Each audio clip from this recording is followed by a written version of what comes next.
थे भाई साहब, अटल पूर्व प्रधानमंत्री अटल बिहारी वाजपेयी गए, हम कभी भी समझौते की बस लेकर गए, प्यार मोहब्बत लेकर गए, तो और जैसे मुड़े आपने पीठ में छुरा डाला और करगिल में घुस गए।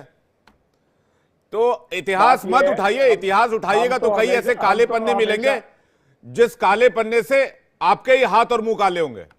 तो इतिहास को छोड़ दीजिए। अभी अभी के सिनारियो में आइए, अफगानिस्तान अब तालिबान टीटीपी का क्या करेंगे? इरशाद अहमद साहब काम करें जी। देखें, तालिबान टीटीपी हमारा मामला है ना। आपकी प्रॉब्लम क्या है? मुझे लग ये रहा है चीखें आपकी निकल रही हैं, इसमें चंद लोग आपके भी होंगे, बल्कि मैक्सिमम आप ही के बनाए हुए दहशतगर्द, भेजे हुए, ट्रेंड किए हुए लोग जो कि वहां काम कर रहे थे बांग्लादेश में, वहां से भगोड़े हैं, वहां से भाग करके अब ये काबुल के अंदर इंटर हो रहे हैं, वहां से फिर आपने तखरीबकारी करनी है। लेकिन याद रखिए, इस दफा तखरीबकारी करने का मौका नहीं देंगे आप लोगों को। इंशाल्लाह वो सबक सिखाएंगे कि नानी याद आ जाए, और नानी याद अब कराने का वक्त आ चुका। आपने बहुत दहशतगर्दी फैला ली अपने चैनल के थ्रू, अपने मीडिया के थ्रू। आप मीडिया वार करते हैं, आपके चैनल्स इतने हैं। हम लोग कभी भी देखिए, हिंदुस्तान के ऊपर प्रोग्राम कभी मेरे पाकिस्तान के किसी चैनल ने किया हो तो मुझे बताइए, लेकिन आप सुबह शाम पाकिस्तान पाकिस्तान करते हैं, क्यों करते हैं? देखिए इरशाद अहमद जी, पावर से आप खौफजदा है, मेरी आईएसआई से खौफजदा है, मेरी आर्मी से। क्यों खौफजदा है?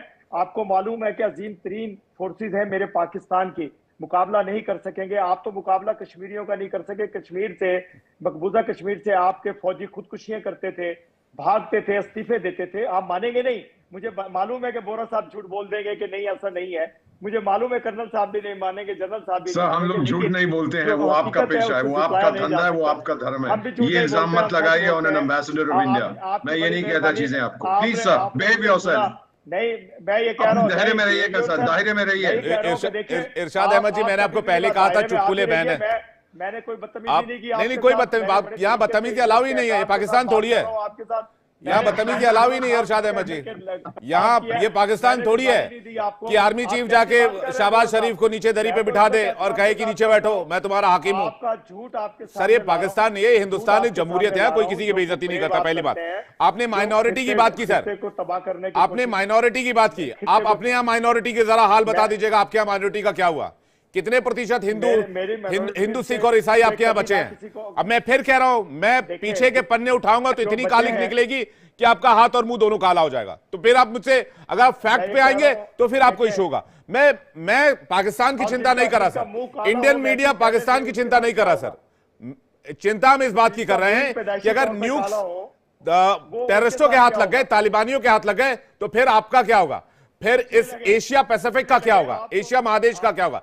फिर आपके वो बड़े प्रिय हैं, वो जिनको आप अपना आका कहते हैं, जिनको आप पापा कहते हैं, चीन, उस चीन का क्या होगा? तो ओवरऑल मैटर को समझिए। वोरा सर आपको जवाब देना चाह रहे हैं। वोरा सर। नहीं सर, मैं इतना कहना चाहता था कि हमने देखी है पाकिस्तान की हकीकत, लेकिन दिल के खुश रखने को गालिब यह ख्याल अच्छा इरशाद अहमद साहब के लिए है। आप अपने अफसाने बनाते रहिए, सोचते रहिए, जो भी आप करते हैं वो करते रहिए।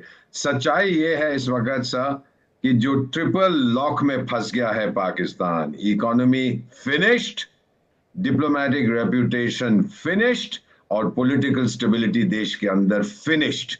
कुछ नहीं, आपस में लड़ते हैं, गाली गलौज करते हैं, ये सब हम देख रहे हैं। तो अगर ऐसी स्थिति किसी देश की हो और वो फिर न्यूक्लियर याद है सर, दुनिया का सबसे बड़ा सुपरमार्केट न्यूक्लियर वेपन्स का कौन चलाता था? शायद ये भूल गए, अब्दुल कादिर खान साहब का नाम, जो करा जो बेचना चाहते थे, हर जगह पहुंच जाते थे, लीजिए खरीदिए खरीद। दुनिया का सबसे बड़ा वॉलमार्ट था वो, न्यूक्लियर वॉलमार्ट। और फिर उनके साथ क्या हुआ ये आप सब जानते हैं।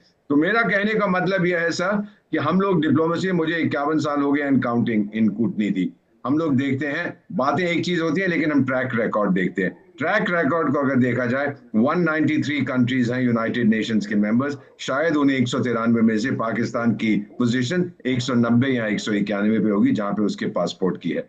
कोई आप पे भरोसा नहीं करता। अरे आंखें खोल के देखिए, किसी फ्लाइट पे जाते हैं, मैंने देखा है न्यूयॉर्क में sir, when I was coming back, मुझसे पूछा कि कहां से, मैंने कहा India, he said not from Pakistan, मैंने कहा no, then I won't search you, जाइए बताइए सर, छवि बहुत अच्छी है आपकी, हाँ मेरी अजीम फौज, मेरी ये मेरी वो, सब फूक निकल जाएगी। एक बार जाके देखिए दुनिया आपके बारे में क्या समझती, क्या सोचती। I rest my kids.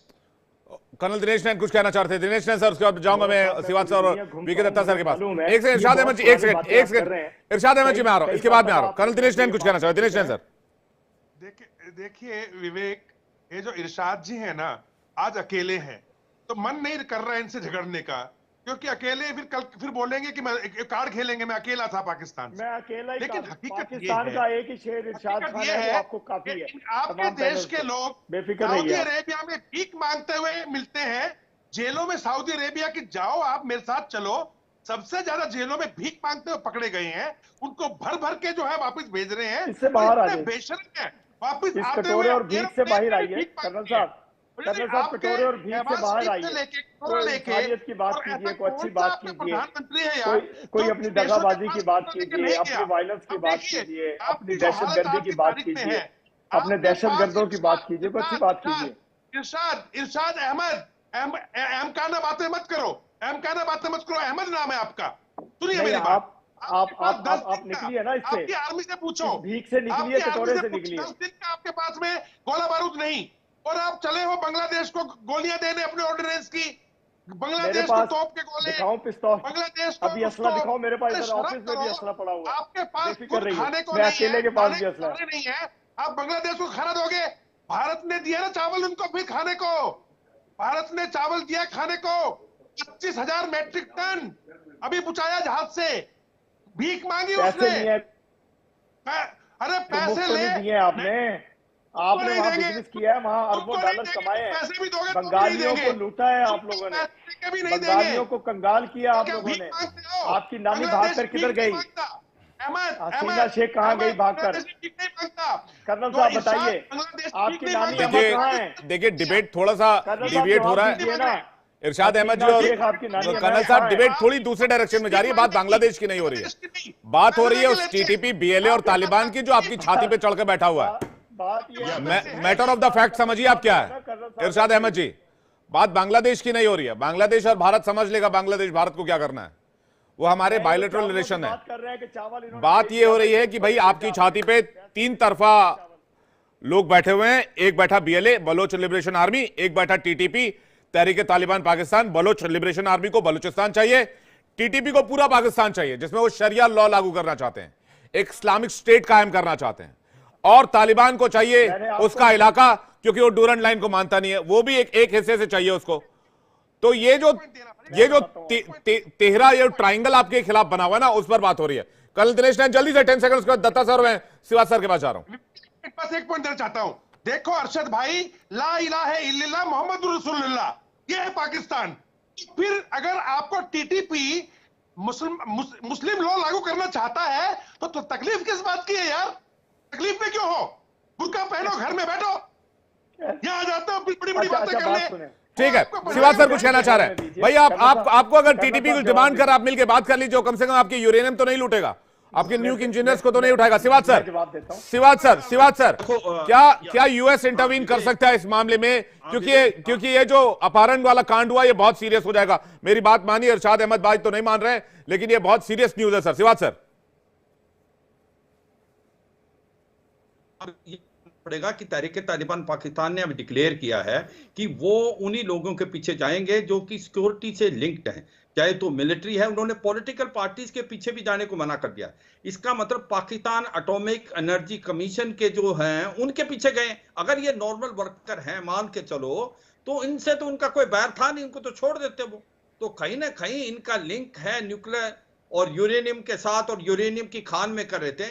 अभी एक बात समझनी पड़ेगी पाकिस्तान को कि ये जो न्यूक्लियर हथियार हैं, ये आपके लिए प्रोटेक्शन है, मानते हैं, मगर ये आपके लिए एक प्रकार सिरदर्द भी बन सकते हैं, क्योंकि अगर ये हथियार गलती से आतंक हाथ में तो ये आपके लिए परेशानी बन सकते हैं। और यही अमेरिका ने बार बार बताया कि भाई आपका जो मैकेनिज्म है वो सेफ नहीं है। आने वाले टाइम में अगर सिविल वॉर जैसी सिचुएशन पाकिस्तान में होती है तो ये न्यूक्लियर हथियार अगर आतंकवादियों के पास पहुंच गए तो वो न्यूक्लियर ब्लैकमेल करेंगे पूरे वर्ल्ड को। दूसरा, कहीं ना कहीं ये न्यूक्लियर लीकेज होगी, जैसे दत्ता साहब बताते, ये मैंने भी काम किया इसके ऊपर। यूरेनियम अगर थोड़ा सा भी लीक होता है तो वो 10 से 15 किलोमीटर के दायरे के अंदर आप रह नहीं पाओगे। तो ये सच्चाई है कि जिस प्रकार से ये कार्रवाई करके ये आतंकवादियों जी। को तो कुछ पता नहीं है, ठीक है। वो तो समझते हैं ये मजाक है। इस नहीं, चीज को और- सीरियसली लेना और- चाहिए, और मुझे लगता है अमेरिका को अब श्रीवास्तव ध्यान जरा देना इस पर भी- चाहिए इस पर भी कि रोशनी जो डालें। न्यूक्लियर हथियार हैं पाकिस्तान के, they are not safe. Donald Trump जैसा आदमी जो अमेरिका का प्रेसिडेंट बनने वाला है, उस डोनाल्ड ट्रंप के लिए इतनी खबर काफी है कि